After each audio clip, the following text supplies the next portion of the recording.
Bonjour, bienvenue à studioorphalie.com. Mon nom est Claudine Delaunay. Je suis animatrice et démonstratrice indépendante des produits Stampin' Up. Aujourd'hui, en vidéo, je vais vous montrer une petite façon d'offrir un chocolat, soit pour la Saint-Valentin ou pour toute occasion, dans un petit emballage vite fait maison. Alors, on peut voir ici le petit contenant, comme ça, ici, si on enlève le petit chocolat, avec le petit trou. Alors, de toute façon. Et ici, on peut voir une décoration avec du papier à motif de design en toute occasion 2017. Sinon, on peut aussi y aller avec le petit thème de la Saint-Valentin. Alors, qu'on peut voir ici, ça c'est un papier à motif de design de l'année passée. Il y a du beau papier cette année en toute occasion aussi avec le thème de la Saint-Valentin. Je pense que c'est ça, oui, en toute occasion. Alors, je vous explique vite comment j'ai procédé. On y va premièrement avec une bande comme ça qui est précoupée d'un carton de la couleur de votre choix qui va bien s'agencer avec votre papier à motif que vous allez appliquer à la toute fin comme ça ici.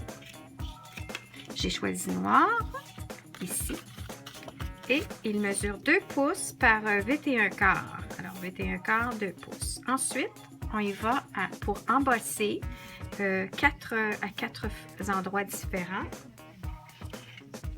4 petites lignes qu'on utilise notre planche de marquage ici. Oups, excusez, la planche de marquage.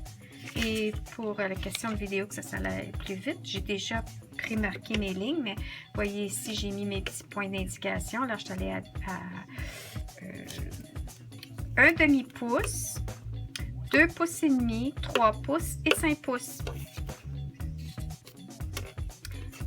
Ensuite, nous allons plier la petite carte ici. On va plier les petites lignes 4 fois comme ça ici. Alors, voyez-vous, ça va fonctionner comme ça ici. Mais avant tout, il faut continuer. On va premièrement perforer ici le haut, comme on peut voir, avec la perforatrice ici, qui sert à faire le haut de nos étiquettes, qui a une largeur de 2 pouces. Alors, on peut voir qu'ici, je n'ai pas bien coupé. On peut voir que ce n'était pas vraiment exactement à 2 pouces, mon petit carton. Je vais le recouper après, avant de l'assembler pour l'ajuster. Si ça arrive, vous voyez que il n'y a pas de problème, vous pouvez arranger ça en tout temps. Ensuite, il faut faire un trou pour insérer le chocolat. On a une perforatrice, 1 pouce et 3/8. Moi, j'en ai pas, alors j'ai pris un de mes cercles que j'ai passé ensuite dans la Big Shot. Alors, si vous avez la Big Shot avec le cercle, c'est 1 pouce et 3/8. Sinon, il y a la perforatrice. Alors, on arrive et puis, voyez-vous, on la passe ici, soit ici dans la Big Shot ou avec la perforatrice. Ici, ça, c'est de la colle qu'on va appliquer et qu'on va coller comme ça. Voyez-vous? Alors, après avoir fait, disons, non, je vais revenir sur mes pas. Avant de faire le trou, on applique notre papier design. Tout ce que vous avez à faire, c'est prendre la mesure, moins environ 1/8 de chaque côté. Et puis, vous le faites avant de coller, comme ça, c'est plus facile. On s'assure que notre papier design il est bien collé en dessous avant de fermer.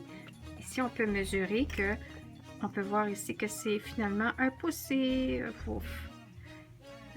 3/8, 1, 2, 3, 1 pouce, 1, 3 quarts versus 2 pouces, c'est ça. Alors, c'est 1 pouce et 3 quarts, c'est sur 1/8 de chaque côté. Et arrive pour le bas, on peut y aller environ, allez-y, laissez un petit jeu pour vous assurer d'y aller avec 2 pouces et quart de votre papier design. Ici, c'est un carré. Alors, encore une fois, 1 pouce et 3 quarts par 1 pouce et 3 quarts. Alors, vous préparez votre papier design, vous tranchez, coupez, collez. Et ensuite, ici, disons qu'on visualise que le papier design qui a été collé. Là, on y va avec la perforatrice ou la Big Shot et on fait le trou dans le milieu. Le petit trou, après, c'est qu'il peut servir de petite étiquette. Hein? Il y a un côté papier design, l'autre côté qui rien. Et c'est ce que j'ai fait ici. C'est que je l'ai mis à l'arrière, puis je pourrais écrire un petit message. Alors ensuite, tout ce que vous avez à faire, c'est mettre une petite bande ou de la tombeau. Vous appuyez, vous collez. Et le tour est joué. Vous pouvez rajouter un petit ruban, une petite cordelette à votre goût. C'est tout. Ceci dit, je vous souhaite une joyeuse Saint-Valentin et à la prochaine!